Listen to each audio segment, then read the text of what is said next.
But the way that they scream, I always found it pretty creepy. Sound design has a lot to do with creepiness in video games. That's part of the reason Silent Hill comes to mind so often, is that really... It's ambient. They don't rely on music so much as they do ambient, like things that you might actually hear. Amnesia's that way. Like, you'll be walking down these corridors, and you can hear your footsteps in this game when you walk, but suddenly you'll start to hear a second pair, and so you'll stop, and they'll keep going. So now you're like, okay, there's definitely something there, and you'll start looking around, but you won't be able to see anything. That's creepy. This is something that I wanted to talk about, is the atmosphere in games and the way that, psychological horror, survival horror games versus, like Resident Evil, more action-y, startly kind of games. I have a harder time playing the psychological horror games, mostly because if you do try to play those games in the dark, you really do get freaked out. There was one point in the game where I like I said, I only played it for about 45 minutes because this is about all I could tolerate. But I mentioned earlier about Silent Hill how I would be grateful when I would find a door was impassable. It was that way especially with Silent Hill 2, but Amnesia, most of the doors I've come across you can open. It's pretty spooky. Like, I didn't get to a point in the game where I actually saw any enemies, because I didn't make it that far.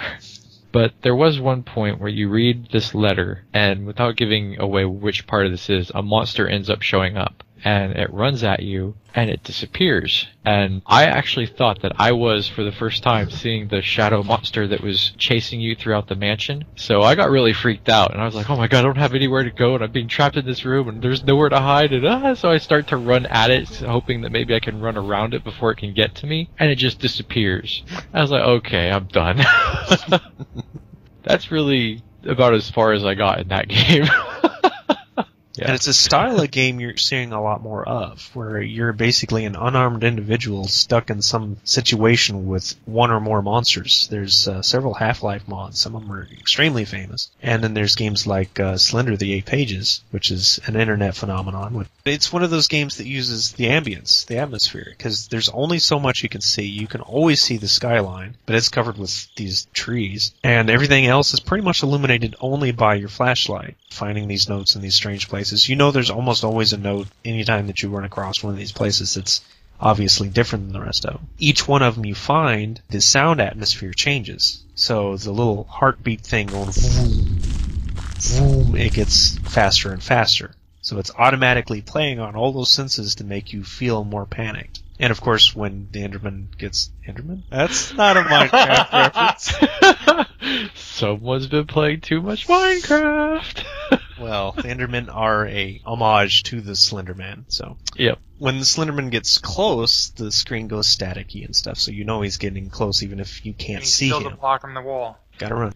Like I said, I get scared pretty easy about stuff like that. What I do is I talk to myself so that it feels like there's somebody else there. So it's not quite as creepy for me, but I still yelled out anyway. So one of my other earliest experiences with the horror genre is, once again, the NES. It was a completely different kind of game in a lot of different ways. First of all, it had a ton of bosses. It had a very unusual protagonist, very unusual story, but it's most notably one of those games that somehow got past the censors. And a lot of you NES buffs probably already know where I'm going with this Monster Party, where you're a kid with a baseball bat who gets basically tied into a contract with, maybe he's a Dragon Man, maybe he's a gargoyle, maybe he's a demon, it's hard to tell exactly. And you go into this weird romp through all these different worlds, defeating a lot of various, very strange creatures, everything from giant spiders to the Little Shop of Horrors plant to fried shrimp on a toothpick. And these are the bosses. So the game kind of starts out cutesy, and then after the first couple of bosses, it gets crazy. You hit this one point, and I'm sure I'll be showing it, so I don't really need to go into a lot of detail about it, but it goes from this disturbing but cutesy and kind of what you would expect NES monster games to be like. And then you've got corpses and bloody skulls and disturbing creatures and the ending. The ending is one of those right up there with Bionic Commando's exploding head thing. There is no way that there was a censor who looked at that. I bet you they watched the first part of the game and like, oh, this is cool, and they didn't get to that part. That's pretty much the consensus of it. That's what happened a lot back then, though. They just took the first bit of the game, and they're like, oh yeah, sure, the rest of the game's like this. And that's how they pass some stuff. But I cannot talk about NES horror games and not mention Sweet Home. Now, I know most any American player never got to play it because it's a Japanese game based on a movie, but it has such a lore to it that it begs to be mentioned. Matter of fact, I've never even heard of it. If I were to describe a lot of how this game's put together, you would think that I was talking about Resident Evil. You've got these characters, they're stuck in a mansion full of creepy creatures. Each one of them has a special ability. They have to work together to get through this situation. There's a ton of puddles. Maybe this Could that be blood puddles? I hope this is Chris's blood too. You were almost a Jill sandwich. A lot of the reason why Sweet Home is that way is because Shinji Mikami, who actually in between Resident Evil and Sweet Home made games like Goof Troop and Aladdin, a lot of his ideas for Resident Evil came from this game. So by the time Resident Evil came along in 1996, almost all of the stuff that he had originally designed from Sweet Home, including the lighter, you would almost think it's some sort of remake, only for a John Romero crowd. And it is hard not to mention Resident Evil because it is where the whole genre of survival horror came from, even if there were games beforehand, most notably Alone in the Dark, one of the most underrated and forgotten series. Weibo, it helped that at all. I didn't play that one. I never played it, unfortunately. I think it was 3DO and PC only. I thought it was PlayStation. No, the original was 1992. Oh, wow. And then the Alone in the Dark 2008 remake, which I do remember because of all the really fancy fire effects and the horrible engine. Yeah. Alone in the Dark 2 was on pretty much everything. Macintosh, 3DO, PC, Sega Saturn, PlayStation. And it's pretty much the classic survival horror game. Speaking of zombies and especially multiplayer, here's Left 4 Dead. I was wondering if one of you were going to mention that one. I have to, largely because the first time I played the first game, solo, was a legitimately creepy experience. Now, I've played a little bit of games like Dead Rising and Dead Island and several other zombie-type games, and they didn't really capture that eeriness the first time through Left 4 Dead gave me, especially wandering those hallways in the hospital. That was a truly creepy moment. But upon further playthroughs, and especially when multiplayer became involved, it lost all of its scariness. Oh, yeah. To the point that when Left 4 Dead 2 came out, there was never a single point in that game where I felt that same moodiness. It lost its atmosphere. The witch was still scary. But not in the same way. The witch was in the way I want to be the guy is scary.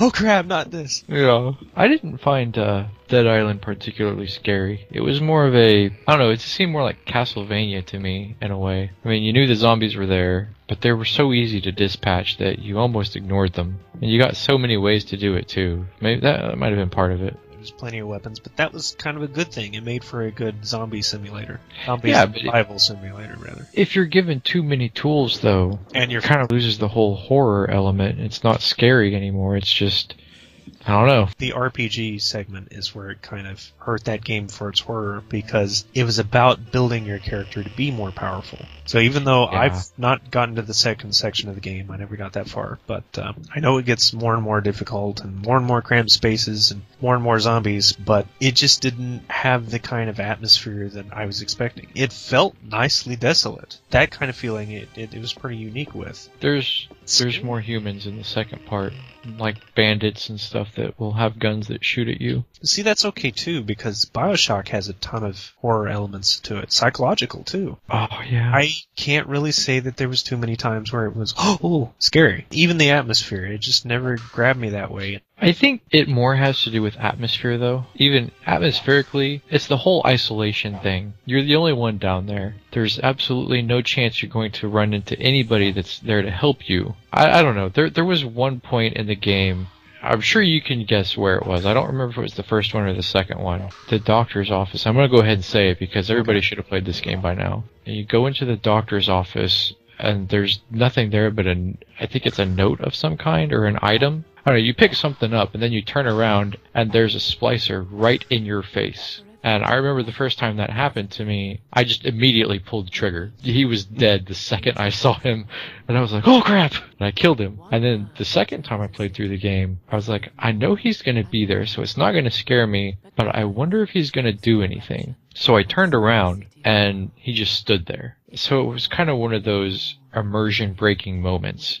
where the whole point of that guy being there was to get you to react in such a way that maybe you shoot him the second you see him, so you're like, wait, was that a splicer? Because if you just turn around and stare at him, then he doesn't do anything. I think if you try to move forward, then he does start to attack you. But since it worked the first time, I guess it would have been immersion breaking anyway the second time. Pretty much. It's kind of like the situation with the baby carriage early on with the shadows. Oh, yeah. The first time you see that, that's creepy. The second time, yes, you already know what's coming, so... So I think we can agree that second playthroughs are not typically kind to that type of game. Another very good example of this, and probably among the top 10 of the more scarier games of the last 10 years, is the Dead Space series, which owes a lot to both the Aliens movies and the Thing movie, because it takes the elements from both and really, really ran with it, and it did a lot of gameplay features that I think people really latched onto, like that whole auto-mapping system where do I need to go? Press a button. Yeah, I really like Follow that. the line. I didn't like the controls in the game, though. I felt too tanky. I think for a survival horror kind of game like that, you want to feel a little bit light. That way you can react a little bit quickly. You feel like you have some sort of control. Of course, the sluggishness could be argued that it makes it more tense, too. That's true to an extent. And you are a dude in heavy armor. Yeah. So, I'm sure it fits and stuff. I found it irritating because I found myself scared for the controls more than the monsters on the screen. Yeah. So that took a little bit away. And it doesn't help that because the mechanic was built the way it was, that you have to hit certain limbs before you can kill it usually, it turns everything into like this mathematical equation instead of something to be scared of. Yeah. And I thought that kind of hurt the game. It was an original idea, so I give them props for doing something new. But as far as immersion and scariness, it starts reminding me of the old bad guys of NES and 16-bit where you hit the glowing spot. Yeah. And there's a ton of horror games like that out there that we probably won't be getting into a whole lot of, largely because I don't think any of us have played them, like Condemned or Alan Wake and Siren. Fatal Frame series, I hear, is excellent for right up there with the likes of Amnesia for the whole immersion thing. Just really freaks some people out. Even if, your weapon is a camera, that kind of takes it out of some people.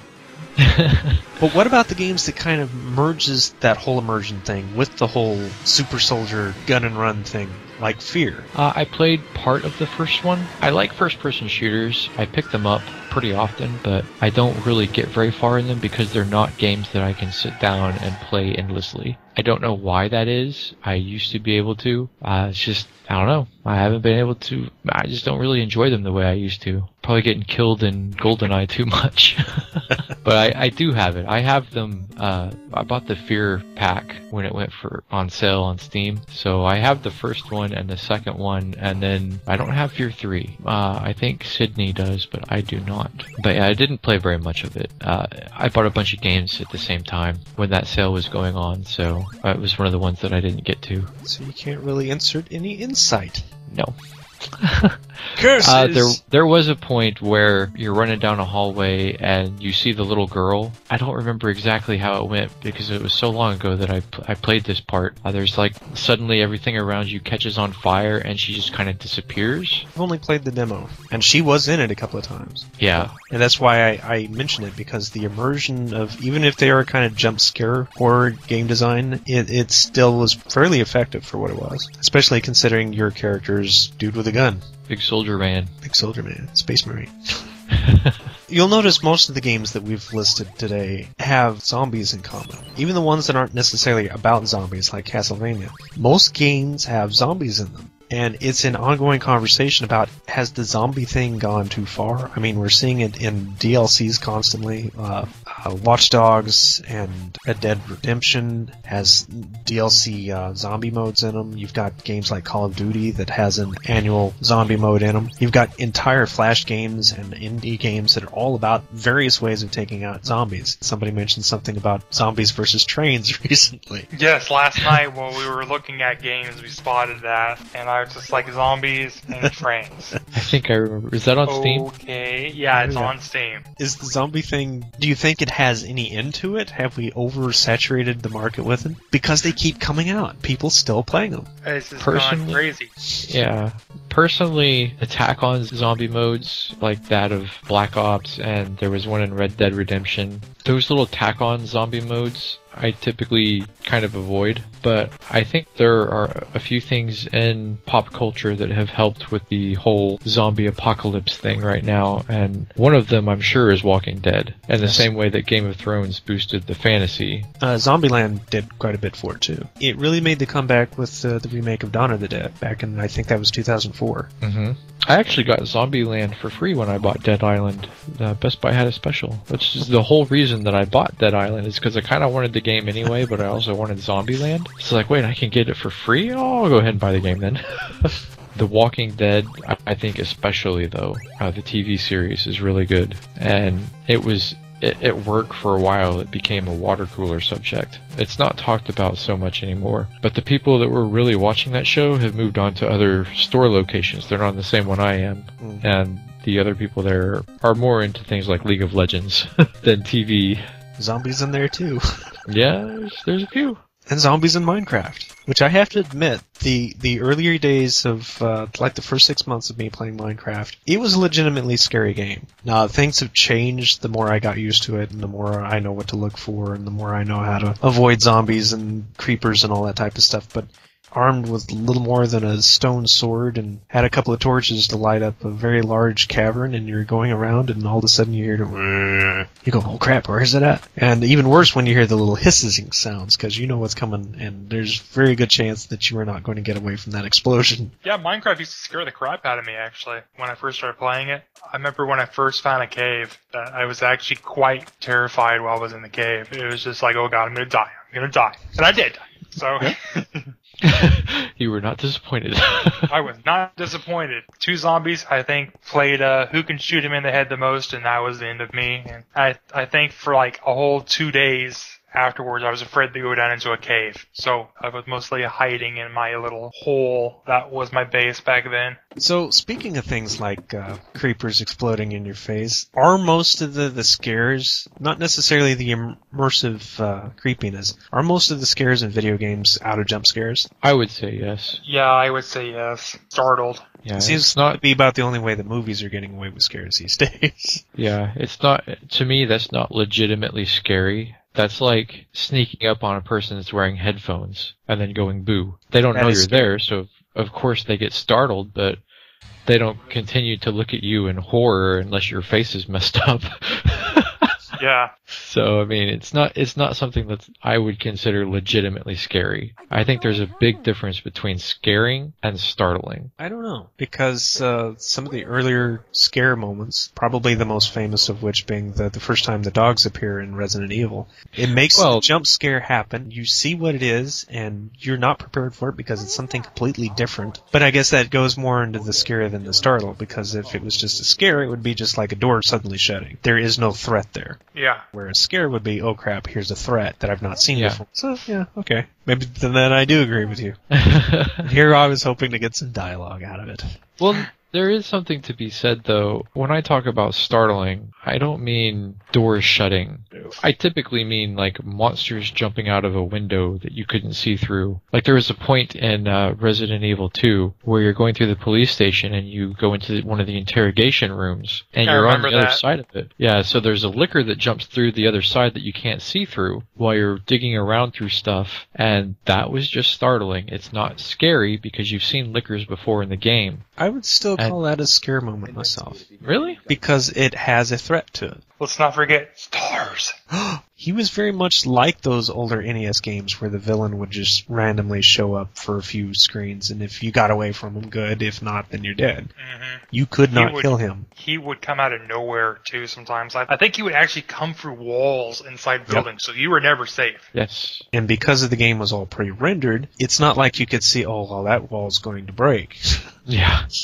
It's something that other games don't have. You can always tell there's like a texture difference. So I'm sure we're getting close on time. Did anybody have any closing statements? I did have one question for you about the difference between the scare and the startle. I always found that a threat you can't see is scarier than one that you can. I agree. And I relate that to, you use the instance of door swinging shut. Before that, it would be scary. But when you open the door and there's suddenly something in your face, it's more of a startling. And I don't say that about Amnesia because you don't have a way to defend yourself. You can only hide. But in games like Resident Evil, that's why I don't think that the interrogation room was scary. I think it was more startling because when that happened to me, I had a shotgun equipped. So that liquor died the second it popped through the window.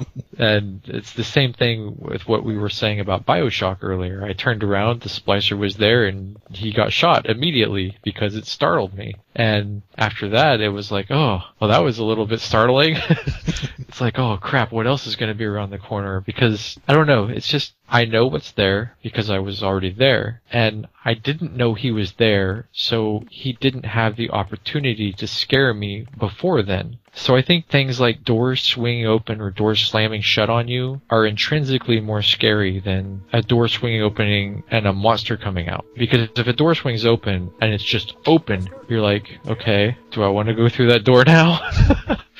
But if a door swings open and a monster comes out, then you can kind of guess, oh, well, there's the threat right there. Let me just get rid of it and then go through the door. So that's why I think that the threats that you can see are not as scary as the threats that you can't. So scary to you is more of the build-up than it is the payoff. Exactly. Okay. Now, that's not to say, if like that one part that I was telling you about where the monster showed up and I was like, oh my god, I don't know where to go. That was scary too, but in a different way. It was more like I knew I was cornered kind of scary. The most pure form of fear, to me at least, is what your mind plays on you. It's nothing real or tangible. It's what your mind convinces you is there even when it's not. But that being said, what would you consider the most scariest moment in a video game for you? Like I said, Silent Hill was one of the first ones to ever really do that. If I can't see, I'm not a fan of the dark. I'll be straight up. I'm not scared of the dark, but I'm not a fan of the dark. I can walk around in the dark in my apartment all day long because I know the layout. So you were one of those people complaining that you couldn't hold the flashlight and the gun at the same time in Doom 3. Yes. I didn't play Doom 3 much. I didn't really like the game that much, but that did bother me, that I couldn't defend myself and light the way for myself at the same time. I think mine was Desoblers and Phantasy Star Online. Man, those things were terrifying. And then Amnesia is a pretty scary game as well. Other than those two, the ghost babies in the school in Silent 1. Right. Okay. Those are scary. And it's not a threat because they don't do anything, but you can see them and they're scary. It kind of blows a hole in my the threat you can't see theory, but the unknown. Fear of the unknown. So that's a better way of saying that whole long thing that I had said. That's a much better way. You can just said it in 4 words right there. Fear of the unknown. That is perfect. So I'm wondering if my scariest video game of all time actually fits more into the startle, because Rainbow Six, even the title suggests anything but scary, really. But it's one of those games where you really have to focus on what you're doing. The older, original Rainbow Six games were very quiet. They didn't have set piece, really, especially in the more skirmish mode type stuff that I played a lot. It was just your group and a structure full of terrorists. And because of one-hit kills on that thing, every step you made, every sound you heard, every shot you took could mean something completely different. So it put you on that edge. It got your nerves all tense. So anytime you're peering around the corner and suddenly there's just this little snap, this little pop of a gun somewhere, and I will jump. It is one of the few games that have made me consistently jump. Granted, I haven't played it in a good 10 years, but... I'll go ahead and agree with you on that. I would say that would be scary, because that's war. It was the atmosphere, too, because it was the fear of the unknown. You know there's a lot of stuff in here, but you don't know where they're at. Now, have you ever opened a door in a game and then been like, on second thought, and walked away to see if there was any other way around? Because I've done that. Think of that, but then I haven't played a lot of the Silent Hills either. I played a little bit of 2. I think I played a little bit of 3 at your place once, and that's about it. I have Silent Hill 1. I just haven't played it. Part of that collection get stuff, I guess. I do want to give an honorable mention to one thing. Those that played Resident Evil are completely aware of the door and stair sequences, and that was largely to address loading times in the PlayStation. Mm-hmm. Well, you get so used to them that you don't really pay them attention, but there is one point, you open the door, and you make the whole loading sequence, you're starting to go through it, but then there's a zombie right there, and it chases you back out. So I do want to give that one a special mention. Yeah, I don't remember where in the game that was. I know it was the first one, but I thought that was a pretty clever use of their own loading sequence. I thought that was pretty clever. And nobody mentioned Diablo. We're on a subject of not necessarily scary in the terms of, oh my goodness, I'm getting the chills. Sometimes games are just horror themed. Mm-hmm. They don't have to scare you out of your boots. For example, Night Trap.